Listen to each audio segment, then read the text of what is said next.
नमस्कार। प्रादेशिक समाचार के साथ मैं आसिया नाजली। पहले मुख्य समाचार। मुख्यमंत्री हेमंत सोरेन आज राजधानी रांची में 84 करोड़ रुपए की विकास योजनाओं का करेंगे शिलान्यास। इनमें जयपाल सिंह स्टेडियम, मोरहाबादी मैदान और बड़ा तालाब का सौंदर्यीकरण भी शामिल। केंद्र सरकार ने स्पष्ट किया है कि कोविड महामारी के कारण रोकी गई सांसद स्थानीय क्षेत्र विकास योजना को फिर से शुरू करने का नहीं है कोई प्रस्ताव। हाईकोर्ट ने निजी अस्पतालों द्वारा मरीजों से अधिक पैसे वसूलने पर कड़ी नाराजगी जताई। कहा, अस्पताल पैसा वसूली के केंद्र बन गए हैं। और टोक्यो ओलंपिक खेलों के तीरंदाजी मुकाबले में झारखंड की दीपिका कुमारी ने 9वां रैंक हासिल किया। औपचारिक उद्घाटन आज शाम 4:30 से। और अब समाचारों से पहले एक जरूरी संदेश। देश भर में 18 वर्ष से अधिक आयु के सभी लोगों के लिए सरकारी केंद्रों में निःशुल्क टीकाकरण अभियान चलाया जा रहा है। हमारे युवा श्रोताओं से अपील है कि वे कोविड रोधी टीका जरूर लगवाएं और दूसरों को भी इसके लिए प्रेरित और सहयोग करें। कोरोना महामारी के प्रति आप कोई भी लापरवाही न बरतें, क्योंकि कोरोना अब भी हमारे लिए बड़ा खतरा बना हुआ है। जब तक आवश्यक न हो, घर से बाहर न निकलें और इन आसान उपायों का पालन करें। मास्क लगाएं, 2 गज की सुरक्षित दूरी बनाए रखें, बार बार हाथ धोएं और चेहरा साफ रखें।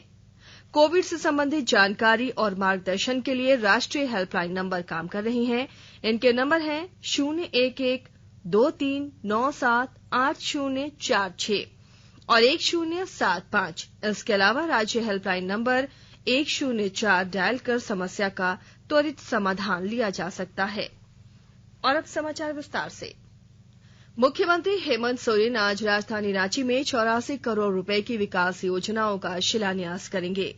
इन योजनाओं में जयपाल सिंह स्टेडियम, मोरहाबादी मैदान और बड़ा तालाब का सौंदर्यीकरण शामिल है।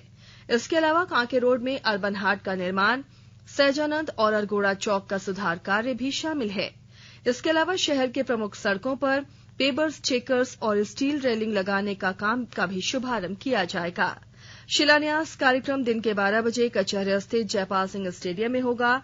इस समारोह में नगर विकास विभाग और रांची नगर निगम के पदाधिकारी भी मौजूद रहेंगे। बड़ा तालाब के सौंदर्यीकरण में 4 करोड़ 89 लाख रुपए खर्च किए जाएंगे। इस राशि से अधूरे पड़े काम के अलावा तालाब के चारों तरफ ग्रिल लगाई जाएगी। यहां बोटिंग की भी सुविधा शुरू की जाएगी। सरकार ने स्पष्ट किया है कि कोविड महामारी के कारण रोक दी गई सांसद स्थानीय क्षेत्र विकास योजना को फिर से शुरू करने का कोई प्रस्ताव नहीं है। इस योजना को पिछले वर्ष अप्रैल में 2 साल के लिए रोक दिया गया था।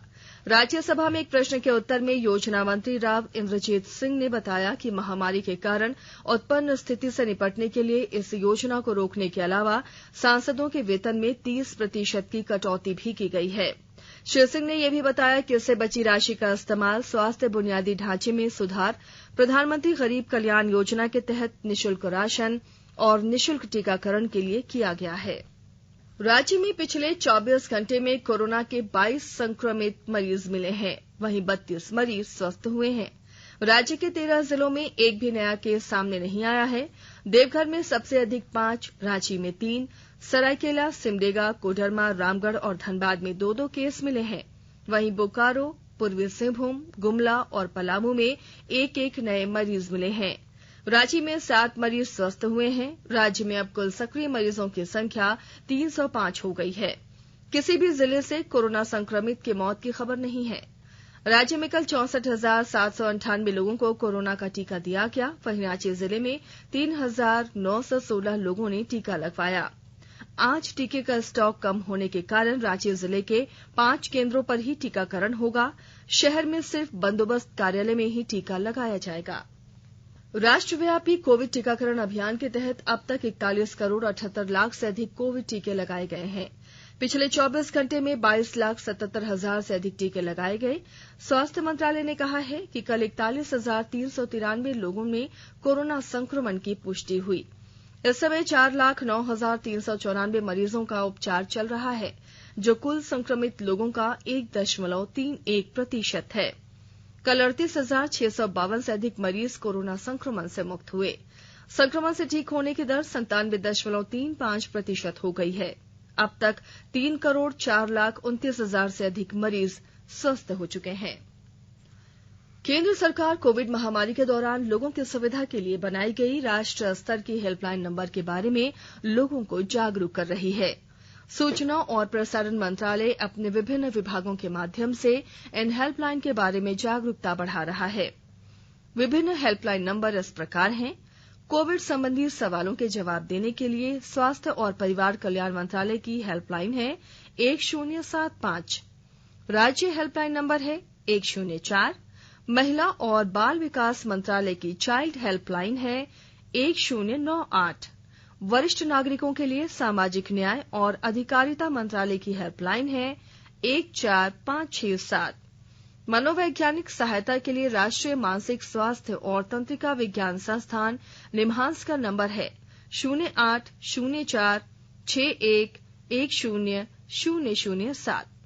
आयुष कोविड परामर्श हेल्पलाइन नंबर है 14443 और माई गॉव व्हाट्सएप हेल्प डेस्क नंबर है 9013151515। जामताड़ा जिला प्रशासन की पहल पर जिले के पंचायतों में संचालित सामुदायिक पुस्तकालयों के माध्यम से युवाओं को पठन पाठन के प्रति जागरूक किया जा रहा है। विस्तृत ब्यौरे के साथ हमारे संवाददाता। जामताड़ा जिला प्रशासन की पहल पर जिले के पंचायतों में संचालित सामुदायिक पुस्तकालयों के माध्यम से छात्र छात्राओं एवं युवाओं को पठन पाठन के प्रति जागरूक ही नहीं बल्कि प्रतियोगी परीक्षाओं की तैयारी को लेकर मार्गदर्शन भी किया जा रहा है। जिले के शिक्षकों के साथ साथ प्रशासनिक अधिकारियों के द्वारा भी बहुमूल्य समय देकर छात्र छात्राओं को प्रोत्साहित व प्रेरित किया जा रहा है। इस क्रम में रविवार को जिले के फतेहपुर प्रखंड अंतर्गत सामुदायिक पुस्तकालय चापुड़िया में जिला सांख्यिकी पदाधिकारी पंकज कुमार तिवारी एवं उप समाहर्ता ईश्वर दयाल महतो ने छात्र छात्राओं को वर्ग के अनुसार पाठ पढ़ाया।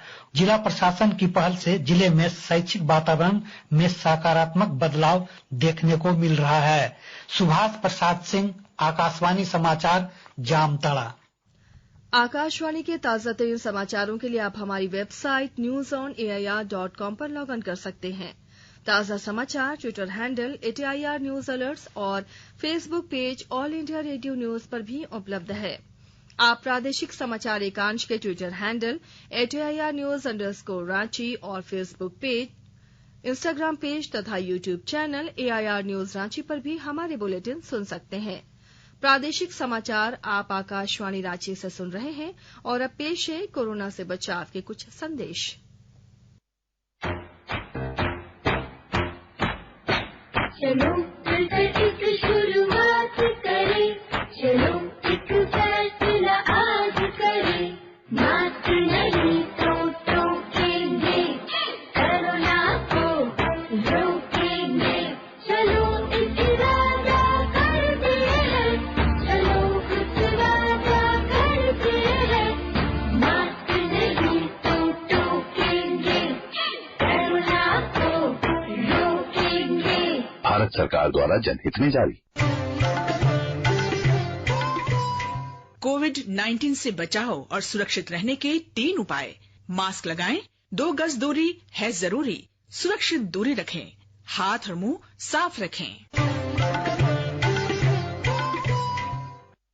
प्रादेशिक समाचारों में आपका एक बार फिर स्वागत है।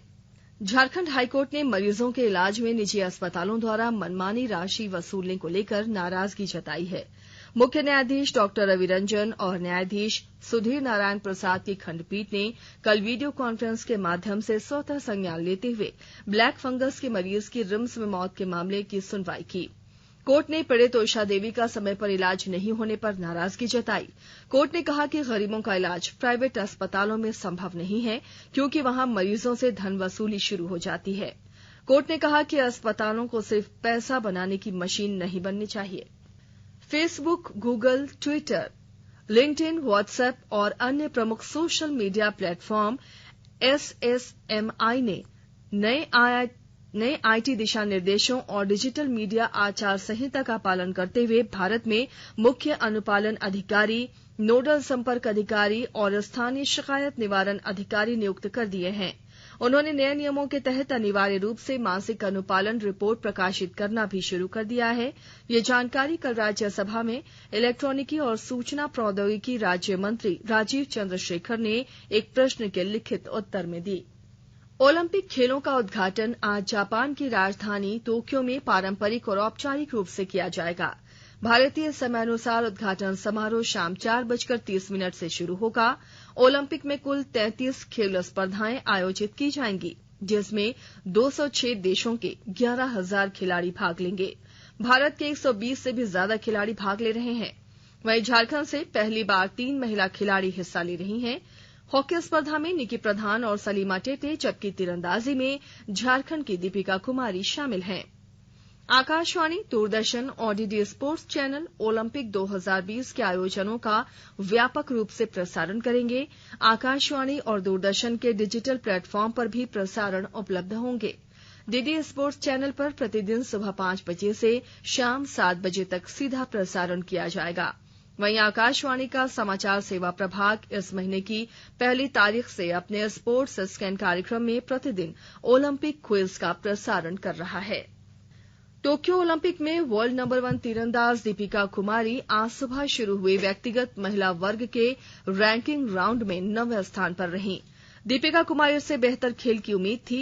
दीपिका देश के लिए मेडल लाने की प्रबल दावेदार हैं। इन खेलों से पहले वर्ल्ड कप में उनके प्रदर्शन के बाद उनसे उम्मीदें बढ़ गई थीं। बतौर वर्ल्ड नंबर 1 इन खेलों में उतरी हैं। आर्चरी में सबसे पहला राउंड रैंकिंग राउंड होता है। इस राउंड में सभी 64 खिलाड़ी 12 राउंड में निशाना लगाते हैं।